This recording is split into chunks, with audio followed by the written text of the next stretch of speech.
In chapter 202, the manga finally officially introduced the dragon or higher threat level, a tier-long hint to that in the databook and some other statements. This certainly bridges the gap between dragons and the elusive god-level threat that is reserved for threats capable of global annihilation. But after this reveal, you should ask yourself, why does this matter and does it change anything? You see, in terms of power scaling clarity, dragon or higher acknowledges monsters that surpasses typical dragons but aren't really confirmed as god-level threats. It actually feels like this term acts as a narrative safeguard, preventing premature god-level labels while hyping future reveals such as God, Blast foes, and his companions. It also retroactively validates fan theories about above dragon threats without disturbing the series' power hierarchy. So did it change anything? Technically yes, but not really at the same time. It in fact formalizes what fans already inferred, which is some dragons far outclasses others,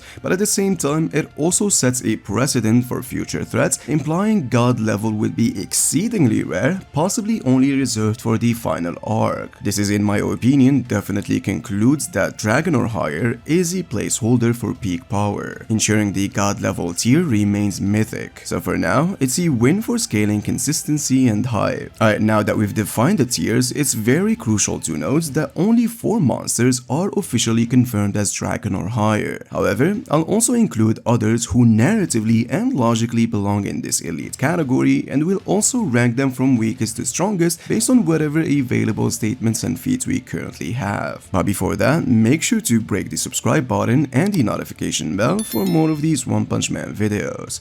Thank you.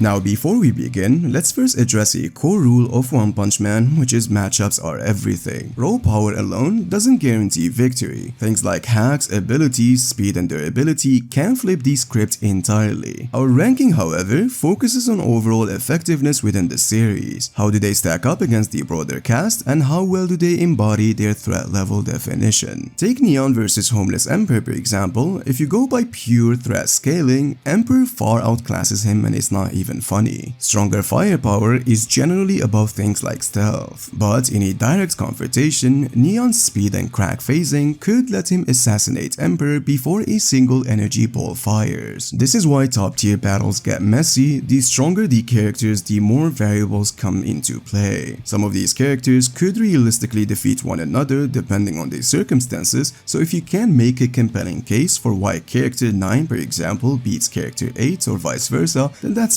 perfectly fine. Now let's start ranking these dragon or higher monsters. Starting off with an honorable mention, we have Cruel Dragon. This short-lived monster was once considered a cataclysmic threat to humanity, sealed away at the cost of countless lives long ago. However, there's certainly a major caveat regarding his scaling and where he actually stands, which is having absolutely no concrete idea of how strong humanity was back in the day, and since Cruel Dragon was ultimately featless and effortlessly defeated by Saitama, his true power sadly remains speculative. That being said, recent theories have linked him to a much larger mystery, as some speculate he could be one of God's 4 guardians, alongside Gimbu and Byakko, potentially representing the Azure dragon from the Chinese mythology. Since the parallels are surely intriguing, I mean his ceiling involved 9 stones mirroring God's 9 cubes, and his whole lore foreshadows God's influence. However, without any confirmation, this remains just a plausible theory but still unproven. Coming in at number 9, we've got Platinum S. Now, if you already accept Golden S as a high dragon, then it's no stretch to call his upgraded form dragon or higher. This monster was so confident in his newfound power that he believed he could finally defeat King, the same King who dismissed the cadres like they were some kinds of insects. However, Platinum didn't just talk big. He matched Flashy Flash and Garu in speed, 2 characters that are depicted as speedsters unlike any we've seen before. Not to mention that even Atomic Samurai, who'd faced and witnessed many dragons, singled out Platinum S's aura as uniquely overwhelming, a distinction he didn't grant to any other monster on the battlefield. Some of you would say that he is not a well-rounded fighter, as seeing that he heavily relies on speed, but the fact that he tanks the Godslayer fist, even though unperfected and no-sold Flashy's hit, clearly indicates that he is still strong in the strength department. While Platinum S's speed is surely insane, the monsters above him on this list have more concrete feats and broader combat showings that better embodies the dragon or higher tier. But if you wanna make a case that he can defeat some of them for displaying way higher speeds, it's totally fine. At number 8 we have the Monster King Orochi, confirmed by Murata himself in a past stream to be dragon level or above. This monster, in my opinion, is self-explanatory, as Gero and Goketsu both acknowledged him as the strongest monster in the Monster Association, with Gero even believing that no hero, including King and Tatsumaki, could ever hope to defeat him. This isn't surprising at all, given Orochi's combat genius, versatility, fighting techniques, and mid-battle regeneration that can be difficult against any opponent. His only notable weakness is his regeneration core, which could be exploited if sensed or detected. However, his devastating Earth Core generated attack, which is the Gaia Cannon, clearly confirms why he is considered as a dragon or higher. Certainly embodies this threat level much more than the previous character.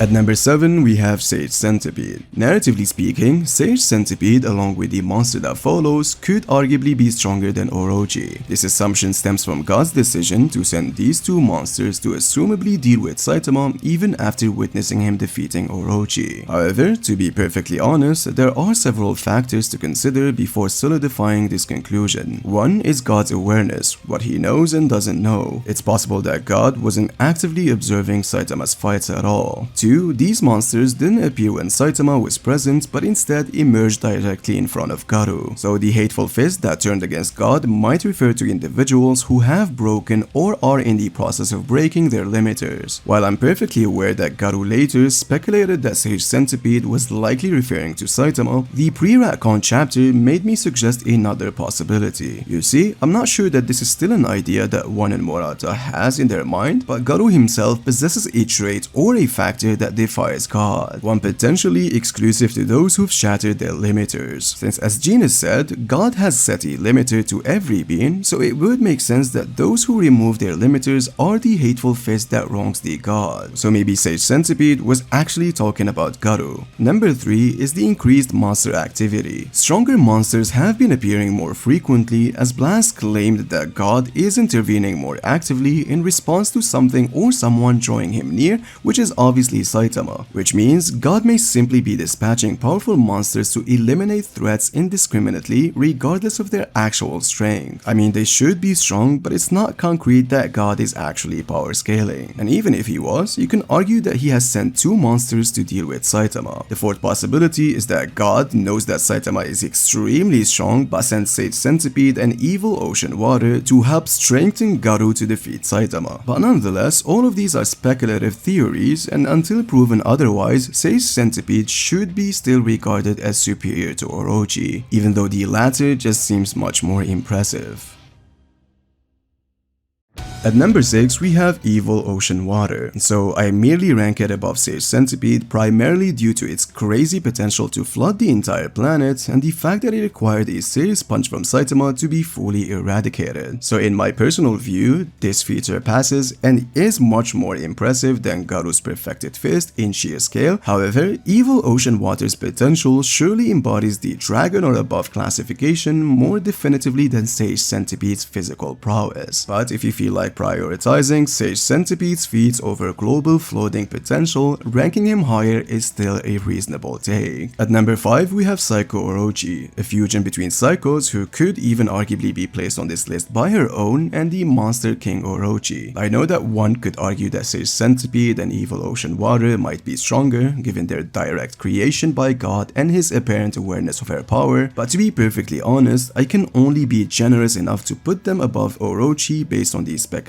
but not Psycho Orochi. Reasons why is simply because she seems like she possesses the raw firepower to breach Sage Centipede's defenses and the precision to dismantle Evil Ocean Water. Her psychic abilities further tip the scales, offering strategic advantages neither monster can seemingly counter. And most compelling, however, are her demonstrated feats where she stood her ground with nerfed Tatsumaki and remained standing against multiple S-class heroes even in a severely weakened state. A level of performance neither Sage Centipede nor Evil Ocean Water can be seen replicating in my opinion. But while the narrative positions God spawns as escalating threats, it's just for now, concrete evidence favors Psycho Orochi. So until we receive clearer insight into God's power assessment or have a further understanding of how strong these monsters were in the future, Psycho Orochi, with her potential to become the planet itself, definitely deserves to be above. At number 4 and 3 we have Gimbu and Byakko. So listen, I'm not going to sugarcoat this, but I believe that these two monsters have an even narrative position that suggests they already surpass all previous monsters. Being divine creatures who serve as guardians of God only means they are much more amped by him and should be stronger than any we've seen. I mean, there are other evidence such as withstanding direct attacks from both Blast and Void before losing his divine powers, implying exceptional resilience and durability. Also requiring Blast to banish them to another dimension rather than destroying them speaks volume of the fact that he recognized them as significant threats that couldn't be conventionally eliminated, possibly for having busted regeneration abilities or straight up being immortals. You can even go further to say that these two monsters' abilities to breach dimensional barriers highly parallels Garu's near accomplishment in his gargoyle form against Saitama, placing them in an elite tier. However, one could also argue that this was possibly accomplished by hacks rather than raw power, same way Garu almost did, but Blast's reaction and expressions tells a different story. So the combination of their divine origin, displayed durability, and the extraordinary measures required to contain them solidifies their position above previous monsters. Now, number 2 and 1 are very interchangeable, and you can reasonably reverse their order without issues. So if you believe that 2 should be 1 and 1 should be 2, it's still perfectly fine.